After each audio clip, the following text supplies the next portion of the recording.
The Ego Mind Program. Conventional psychology and psychiatry are largely unaware of the concept of the higher self, or SIMBRE, by Spiritual Intelligence IES. Esoterically, it is replaced by a divinity that exists in us, and it suggests without further elaboration that it has access to our consciousness outside the ego. However, it is convenient to present the following observations.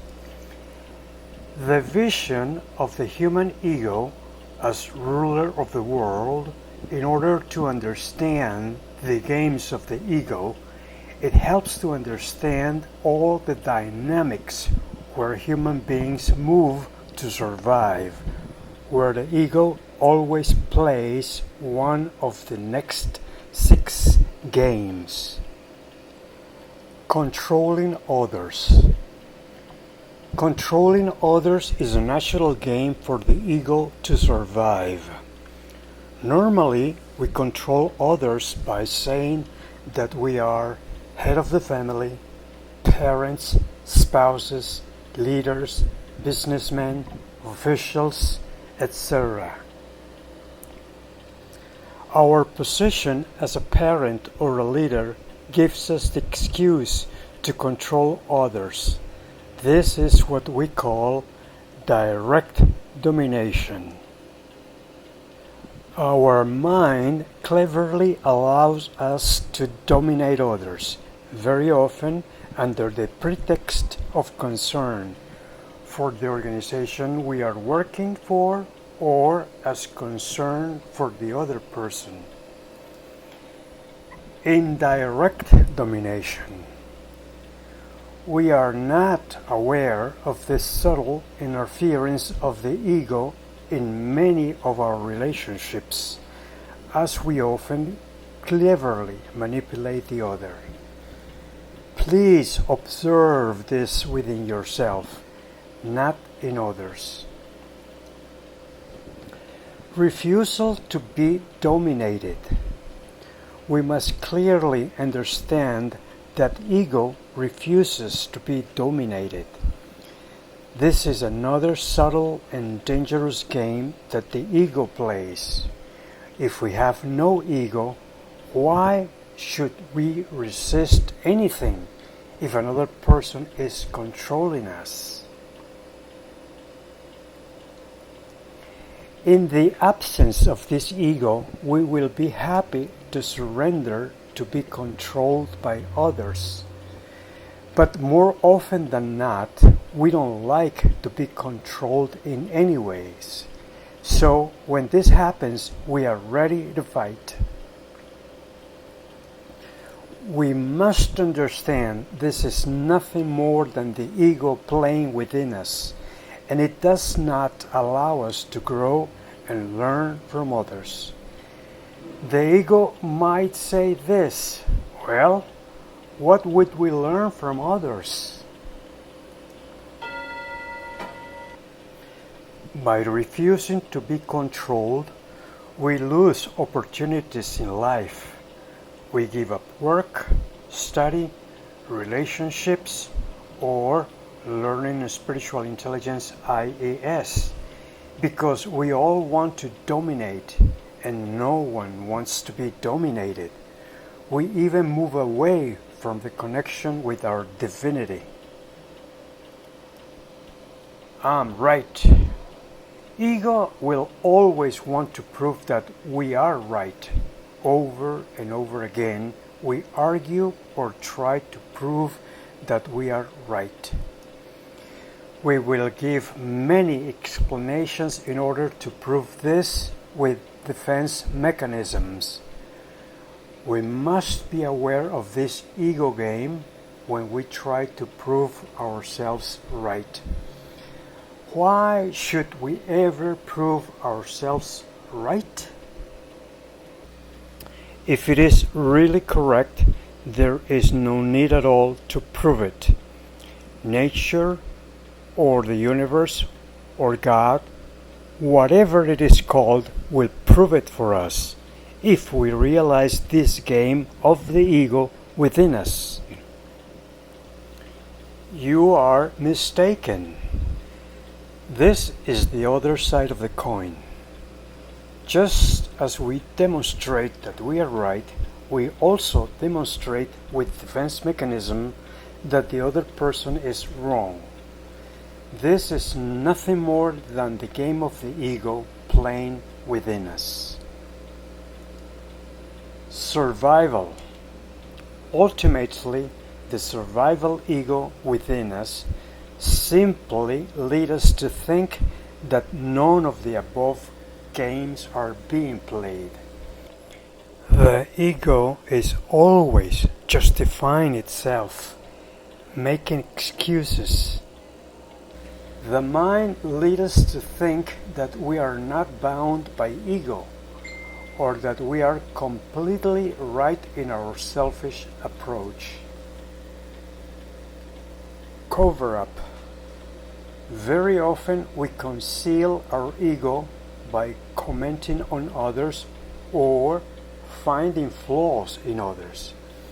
We must be very aware this is ego finding defects in others. Here we are not talking about practical and functional imperfections. We talk about characteristic judgment and blaming or labeling others.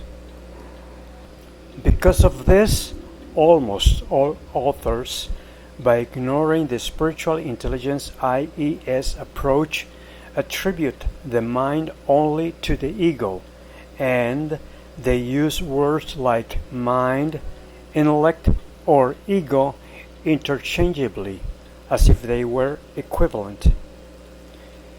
The existence of a higher non-egoic state of consciousness as the state of evolutionary mind is called by some the no mind, or the emptiness of attachments of the mind, or nirvana. Nir means no, vana means fire, of the desires of the ego. The spiritual intelligence IES model is one of the few models that provide clarity between the mind and the consciousness of the being. It also explains the difference between the last two sub-minds, the psychological mind or egos, and the evolutionary mind or SIMBREs. For spiritual intelligence IES, ego is a structural program of the basic structures of consciousness, BSCs, of the spiritual mind, which have been evolving in the psychological level throughout the history of the universe.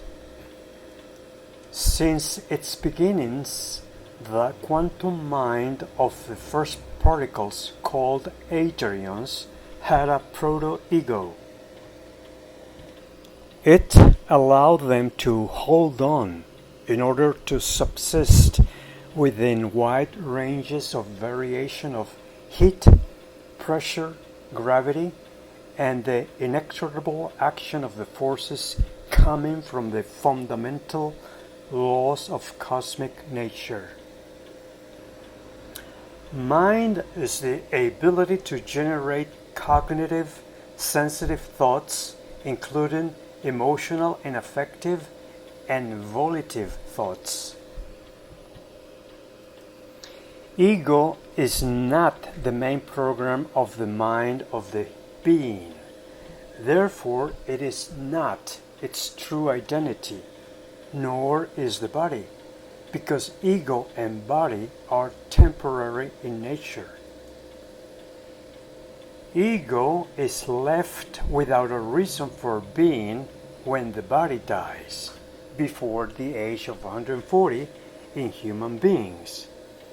However, the mind includes In addition to the quantum and biological levels, the ego-SIMBRE system, where the SIMBRE is the only thing that permanently subsists beyond death. A. The lower self is called ego.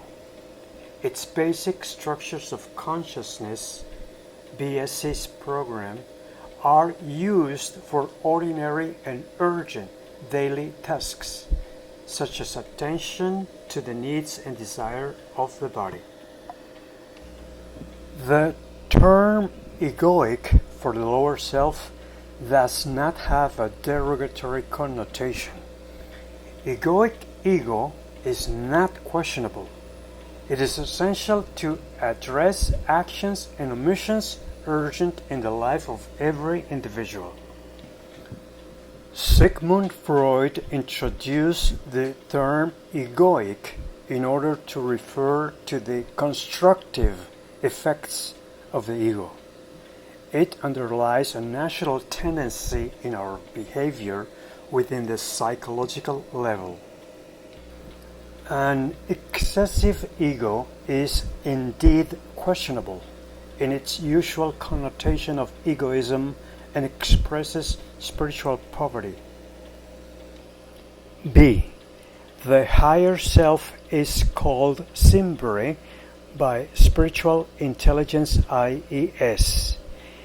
Its basic structures of consciousness, BSC's program, is to take care of the transcendent or extraordinary, beyond the needs of the body and beyond egoic desires.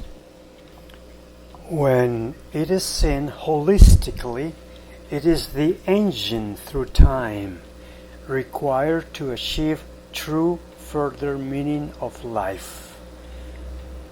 To develop the consciousness capacity of the mind of the spirit for the universal receiver by the law of evolution. We use the egoic ego in order to interact with others, primarily to ensure a healthy, ludic, and pleasant balance of our own integrity and survival, and also for the preservation of our species.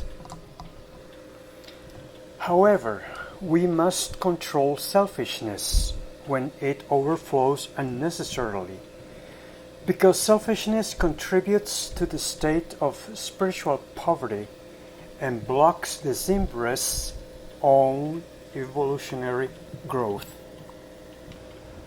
Whether egoic or selfish, ego has been dominant throughout the development of human civilization, current society being its end product, regardless of all its material achievements, and resulting in spiritual poverty as the primary cause of all social evils. Throughout history, a minority of great beings have planted the seeds of altruism as role models, exemplarily transcending their egos with their SIMBREs. However, we must acknowledge that based on the egoic ego, all human laws have been enacted: marriage, divorce, and family law, institutions for the political, socio-economic, cultural, and even educational rules and cultural traditions of all humanity. Almost all songs' lyrics in most genres lament the ego, expressing an unconditional attachment to the distant homeland and, above all, to loved ones for whom to cry or suffer. Also, because of their sensual and mortal attachments, many songs with musical rhythm and carnal desires are very popular and achieve incredible and permanent popularity. As long as society continues to be managed by the ego of its leaders, it will continue to perpetuate institutionally and legally a cult of the ego.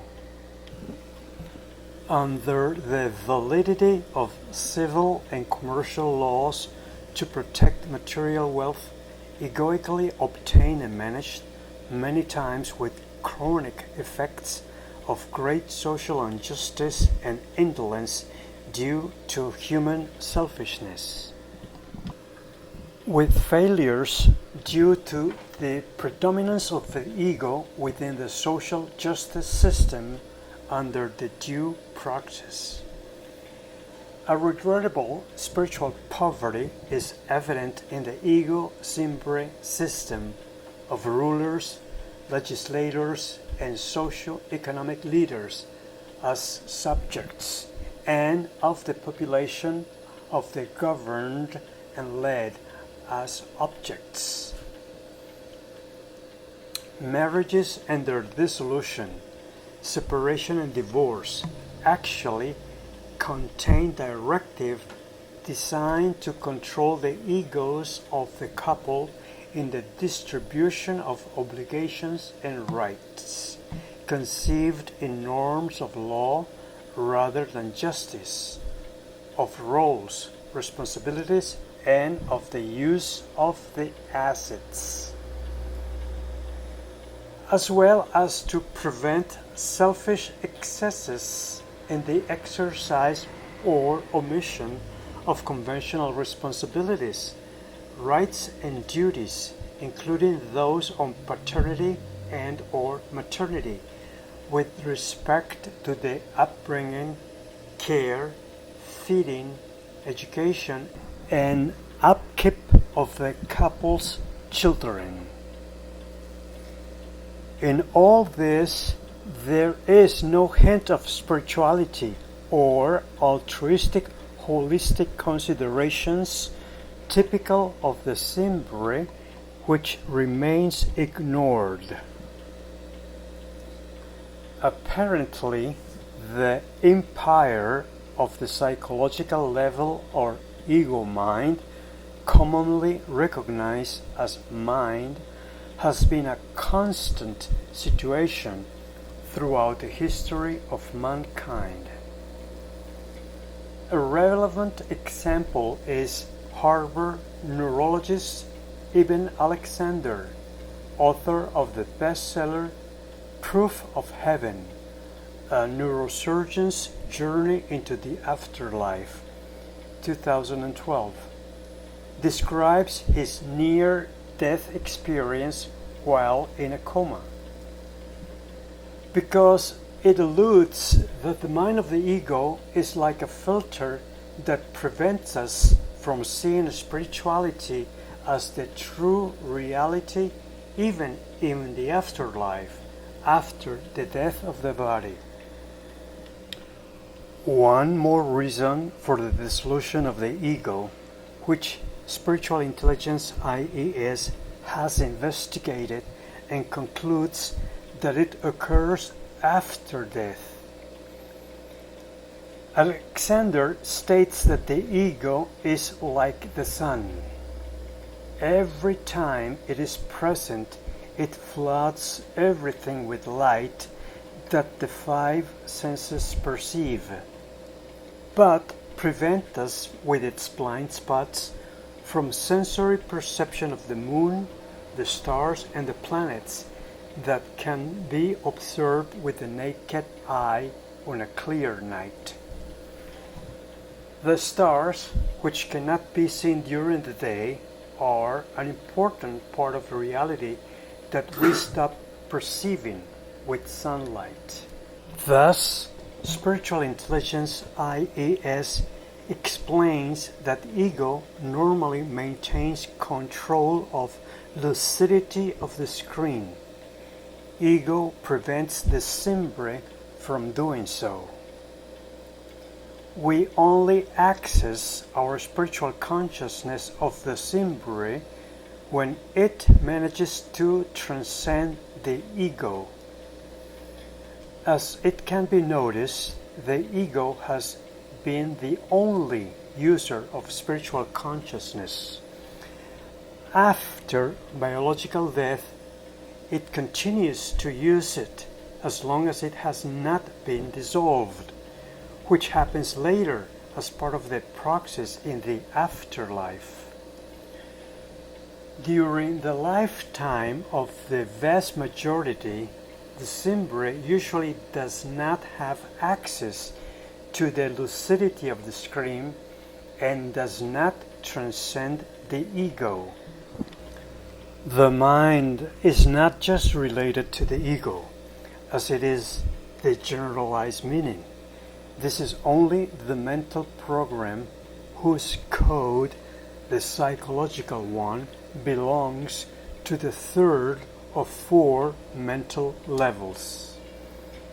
Therefore, Spiritual Intelligence IES has considered it necessary to reconceptualize the mind as having a tetra-level capacity: quantum, biological, psychological, and evolutionary, and three-dimensional: cognitive, sensitive or emotional, and volitive, which our complex metaphysical entity called spirit has to perceive, store, process, and create new conceptions, new feelings, emotions, and new decisions, actions.